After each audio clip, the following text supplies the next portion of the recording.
تعليم الصبيان التوحيد.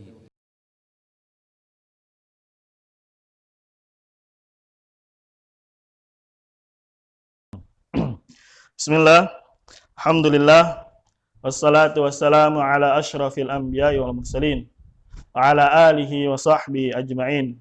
Amma ba'du. Ikhwani fillah, rahimani wa rahimakumullah, para abah dan ummahat yang dirahmati Allah Subhanahu wa taala.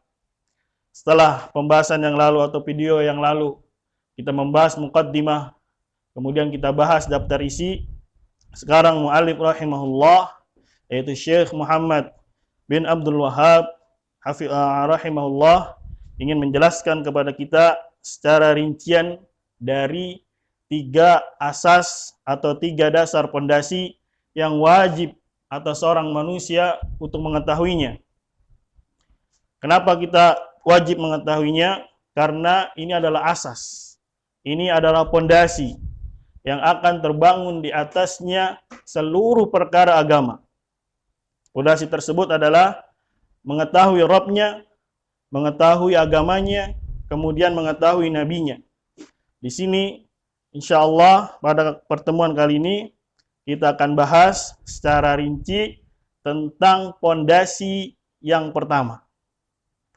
Sebelumnya, kenapa mu'allif rahimahullah mengkhususkan 3 pondasi ini? Dikarenakan tadi, pondasi ini adalah asas. Pondasi ini adalah pokok yang akan terbangun di atasnya segala seluruh perkara agama. Ini alasan yang pertama. Adapun alasan yang kedua, kenapa mu'allif rahimahullah mengkhususkan 3 pokok ini? Dan karena 3 perkara ini juga kelak seorang hamba akan ditanya di alam barzah, sebagaimana yang dikisahkan oleh sahabat yang mulia Al-Bara ibn Azib radhiyallahu anhu, yang diriwayatkan oleh Al-Imam Ahmad dan disahihkan oleh Syalbani rahimahullah taala. Ketika itu Rasulullah sallallahu alaihi wasallam sedang duduk menunggu sahabatnya yang sedang disiapkan untuk dikubur. Kemudian Rasulullah sallallahu alaihi wasallam bersabda, "Ista'idzu billahi min adzabil qabri. Ista'idzu billahi min adzabil qabri." Berlindunglah, minta perlindunglah kalian kepada Allah Subhanahu wa taala dari azab kubur.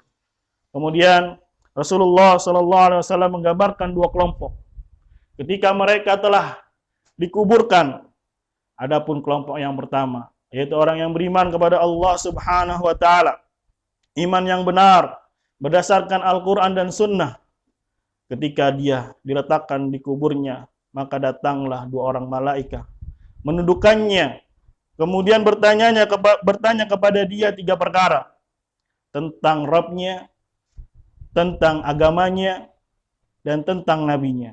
Maka dia menjawab dengan jawaban yang benar. Kemudian dibentangkan untuknya pintu-pintu dari surga.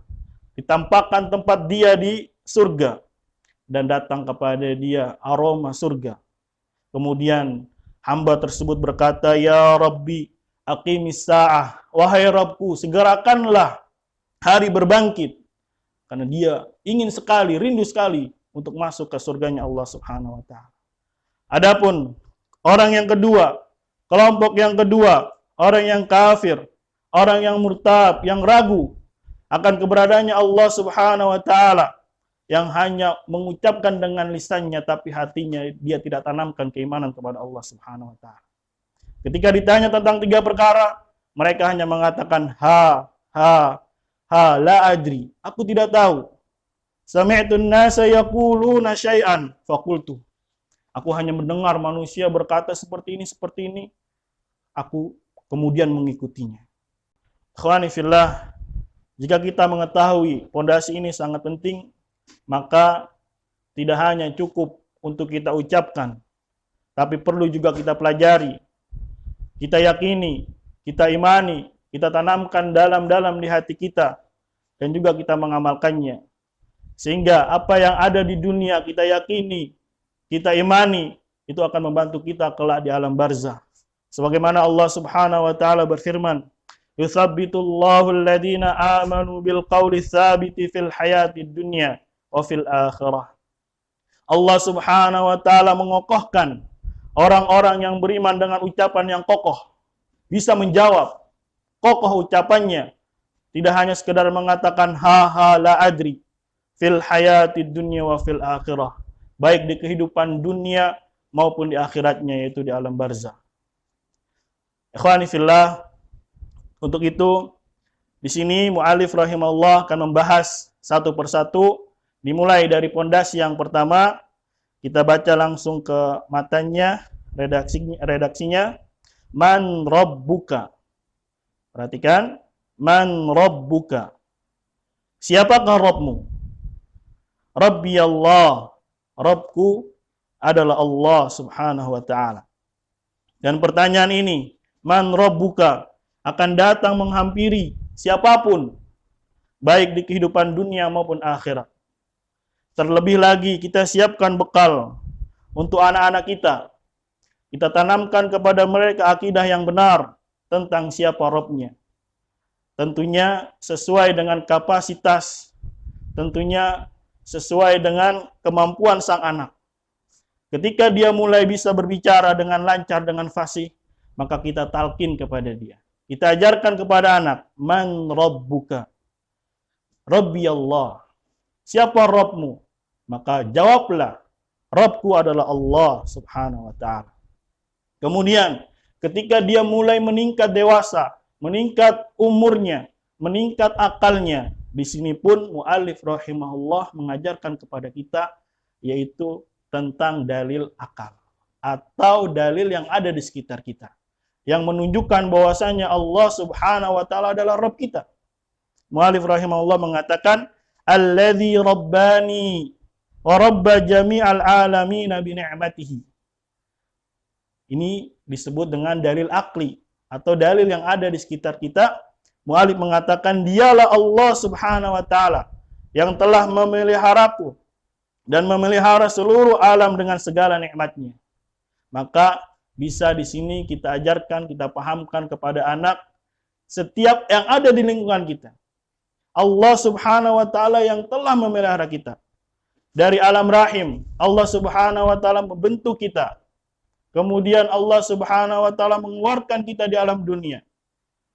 Ya, sampai dia menyusu, besar, berjalan, kanak-kanak, remaja, semuanya tidak lepas dari pemeliharaannya Allah Subhanahu wa taala. Kita bisa dekatkan pemahaman anak dengan lingkungan yang ada di sekitar kita. Sebagaimana tadi contoh, misalkan kita tanya kepada anak, siapa yang menciptakanmu? Maka beri pemahaman kepada mereka, beri jawaban kepada mereka, yang menciptakanku adalah Allah. Siapa yang menciptakan ayah? Yang menciptakan ayah adalah Allah. Siapa yang menciptakan Umi? Yang menciptakan Umi adalah Allah. Semuanya tidak lepas dari pemeliharaan Allah Subhanahu wa taala. Inilah yang disebut dengan rububiyahnya Allah Subhanahu wa taala. Kita mengimani rububiyahnya Allah Subhanahu wa taala. Allah lah Subhanahu wa taala yang menciptakan kita, yang menghidupkan kita, yang menurunkan hujan, yang mengatur rizki, yang mengatur alam semesta ini. Semuanya tidak lepas dari pengaturannya Allah Subhanahu wa taala.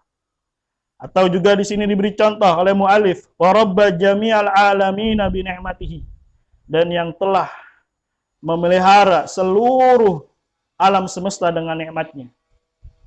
Ya. Alam yang ada di sekitar kita semuanya tidak lepas dari pemeliharaannya Allah Subhanahu wa taala.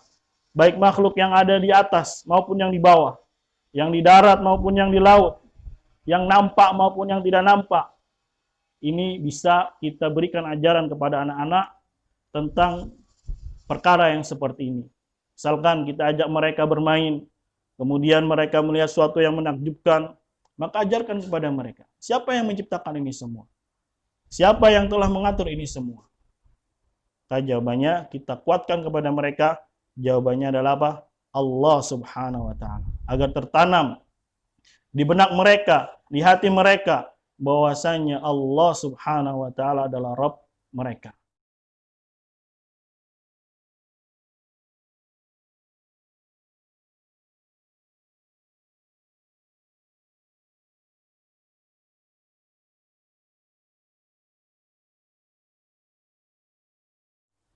dan para ummahat, para aba, jangan pernah meremehkan suatu hal yang kecil. Bisa jadi hal yang kecil ini akan membekas di hati anak-anak kita. Kata Rasulullah sallallahu alaihi wasallam, "La tahqiranna minal ma'rufi syai'a." Jangan pernah menganggap remeh suatu perkara yang kecil. Pernah ada kisah seorang penulis besar, penulis kitab sahih, yaitu Al-Imam Bukhari rahimahullahu ta'ala. Beliau memiliki nama asli Muhammad bin Ismail. Ayah beliau adalah Ismail. Seorang penuntut ilmu juga, pencari hadis juga. Beliau mengajarkan kepada Ibrahim atau disampaikan kepada orang-orang, kemudian disampaikan kepada anaknya, bahwasanya aku dulu pernah bersalaman dengan Imam Malik rahimahullah ta'ala. Hanya ucapan seperti ini, ya, dikuatkan kepada jiwa Bukhari kecil, tertanam di dalamnya, ayahku saja ketemu dengan Imam Malik. Maka aku harus bisa, harus mampu lebih dari ayahku. Maka Imam Bukhari rahimahullah pernah berkata, aku belajar kepada 1000 syekh, 1000 ulama. Dan dari 1000 ulama itu aku mengambil 1000 hadis. Ini Al-Imam Bukhari. Dengan ucapan yang ringan, tapi kita niatkan ikhlas karena Allah, ikhlas karena ingin membentuk karakter atau membentuk generasi yang islami. Walaupun kalimat itu kecil, maka kita sampaikan. Walaupun hanya ucapan man rabbuka, rabbiyallah, kita tanamkan kepada anak-anak. Ini dalil secara akal atau secara logika yang ada di sekitar kita. Kemudian mu'alif rahimahullah melanjutkan, wa huwa ma'budi wa laysa li ma'budun siwa. Dan dialah Allah ma'budi, sesembahanku, ilahku, wa laysa li ma'budun siwa. Tidak ada bagiku sembahan selainnya. Di sini mu'alif kenapa menghadirkan redaksi ini menunjukkan kepada kita bahwasanya ketika kita mengetahui rububiyahnya Allah Subhanahu wa taala itu tidak cukup untuk menanamkan keimanan. Tapi perlu diwujudkan dalam bentuk ibadah. Kita memberikan ibadah hanya kepada Allah Subhanahu wa taala. Dialah satu-satunya zat yang menciptakan kita, maka kitalah harus beribadah kepada Allah Subhanahu wa taala. Bukan untuk kepada selainnya, baik dari kalangan malaikat, para nabi, pepohonan, batu, para wali, tidak. Mereka tidak berhak untuk diibadahi. Yang berhak untuk diibadahi hanya Allah Subhanahu wa ta'ala. Dan yang berhak untuk diibadahi, diserahkan ibadah hanya untuk Allah Subhanahu wa ta'ala. Makanya di sini mu'alif menekankan hal ini menjadi tanda apa? Bahwasanya yang namanya tauhid rububiyah itu tidak cukup, tapi harus direalisasikan dengan atau berkonsekuensi dengan tauhid uluhiyah, yaitu memberikan ibadah hanya kepada Allah Subhanahu wa ta'ala. Lanjut, wa huwa ma'budi wa laysa li ma'budun siwa. Dan dialah Allah sembahanku, tidak ada bagiku sembahan selainnya. Kama qala ta'ala fi suratil Fatihah, sebagaimana yang Allah Subhanahu wa ta'ala firmankan di dalam surat Al-Fatihah. Alhamdulillahi rabbil alamin. Segala puji bagi Allah, Rabb semesta alam. Nah, ini dalil dari Al-Quran atau disebut dengan dalil naqli yang dinukil dari Al-Quran tentang rububiyahnya Allah, tentang uluhiyahnya Allah, tentang siapakah Rabbmu, maka jawabannya adalah apa? Allah. Sisi pendalilannya, kita perhatikan kata alhamdu. Artinya segala pujian. Kita memuji Allah Subhanahu wa ta'ala disertai dengan rasa cinta, disertai dengan pengagungan kepada Allah Subhanahu wa ta'ala. Kita memuji Allah. Dan Allah Subhanahu wa ta'ala itu dipuji karena nama-namanya, karena sifatnya, dan segala perbuatannya. Kita memuji Allah Subhanahu wa ta'ala. Dan ini miliknya siapa segala pujian? Hanya Allah Subhanahu wa ta'ala. Kemudian digambarkan, disifatkan. Siapa Allah Subhanahu wa ta'ala? Dialah Rabbul Alamin. Rabbnya manusia, Rabbnya alam semesta, yang mengatur alam semesta, yang memberi rizki, yang mengatur segala kebutuhan makhluk, yang memelihara makhluk. maka yang sifatnya seperti ini hanya dimiliki oleh Allah Subhanahu wa taala, maka dialah Rabb kita. Dialah satu-satunya Rabb kita yang berhak kita sembah, bukan selainnya dari kalangan malaikah, para anbiya, orang saleh, para wali, bahkan yang lainnya dari sesembahan. Semoga yang sedikit ini menjadi pelajaran. Kita tutup. Subhanakallahumma bihamdika asyhadu an la ilaha illa anta astaghfiruka wa atubu ilaik. Assalamualaikum warahmatullahi wabarakatuh.